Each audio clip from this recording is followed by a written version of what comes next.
Magandang balita to para sa ating mga Gilas fans, lalo na para sa mga diehard fan dyan ni Kai Sotto. Dahil sa last 5 games niya sa B-League at sa dalawang laro niya sa FIBA Asia Cup qualifiers, kitang kita yung kakaibang Kai Sotto ngayon. Ako, hindi tayo magaling sa pagbe-breakdown mga brody ng mga players, pero gusto kong ibahagi sa inyo mga brody kung ano yung mga numero na umangat sa pagbabago ng laro ni Kai Sotto. Sa paglipat ni Kai Sotto sa Yokohama, sa unang 11 laro niya dito including yung pagbabalik niya after ng injury, nag-average siya ng 7.9 points per game, 3.6 rebounds per game with 57.4% sa field, 35 mades over 61 attempts siya dyan, habang 51.5% naman siya sa free throw line, shooting 17 out of 33. Medyo mababa yan para sa isang player. Pagdating naman sa offensive boards, meron siyang 1.4 average at 2.2 defensive rebound per game. At ang isang kahinaan ni Kai Sotto ay ang foul.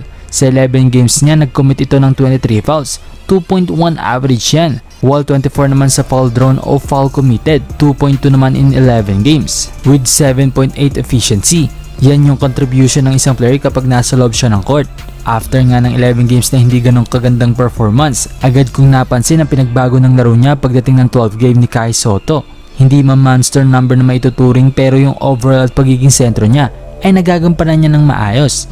5 points, 10 rebounds, 2 blocks with no personal foul. At after nyan, sunod-sunod na nga ang magagandang inilalaro ni Kai Sotto. Nag-average si Kai sa 5 huling laro niya sa B-League ng 16.8 points per game, 10.2 rebounds, 68% sa field with 32 out of 47 shooting, 50% naman sa 3-point area dahil dadalawang beses pa lang naman siya bumibitaw dyan. At ang pinakamaganda sa nagbago kay Kai Sotto ay ang offensive rebound na 3.8 kada laro at 6.4 defensive rebound per game. Bumaba din ang foul rate niya na may 4 na foul lang siya sa 5 laro niya, habang 19 foul committed naman ang nakuha niya at 26.4 efficiency. Ganyan siya ka-epektibo tuwing nasa loob siya ng court. Pero malaking factor din kasi ang pagbibigay sa kanya ng kanyang coach na mahabang playing time. Meron na siyang 25 minutes per game kumpara sa 30 minutes per game niya sa first 11 games niya. Siguro dahil masyadong matako pa si Kai sa foul sa mga panahong yon.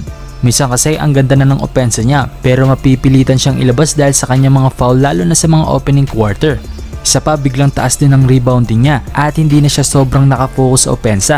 Naibibigay pa niya yung defensive presence niya at tamang pag-screen sa kanilang mga ball handler. Noon kasi madalas na napupuna kay Kai Sotto yung pag-i-screen niya na hindi tumatama sa kalaban. Though tama naman yung pag dinoble ng defender yung ball handler. Pero mas okay din kasi patamaan ng maayos ang screen. Doon kasi mas mabilis makakabuhos ang ball handler at magugulong depensa dahil sa mga half defense na naiiwan ng bantay. Anyway, tulad ng sabi ko kanina mga brody, hindi tayo magaling sa pagbe-breakdown ng mga players. Pinakita ko lang sa inyo yung pinagkaiba ng Kai Sotto sa huling 5 laro niya sa Japan. Kaya sa nangyayari sa laro ni Kai ngayon, magbe-benefit din dyan ng ating national team kung magpatuloy ang magandang improvement ni Kai Sotto. Alam ko mahirap pang ikumpara ang 11 games sa 5 games. Pero kahit papano nakikita na natin yung mga gusto nating mapanood sa pambato natin. So yun lang mga brody, sana magpatuloy yung magandang nilalaro niya at maging healthy lang siya sa lahat ng magiging laro niya.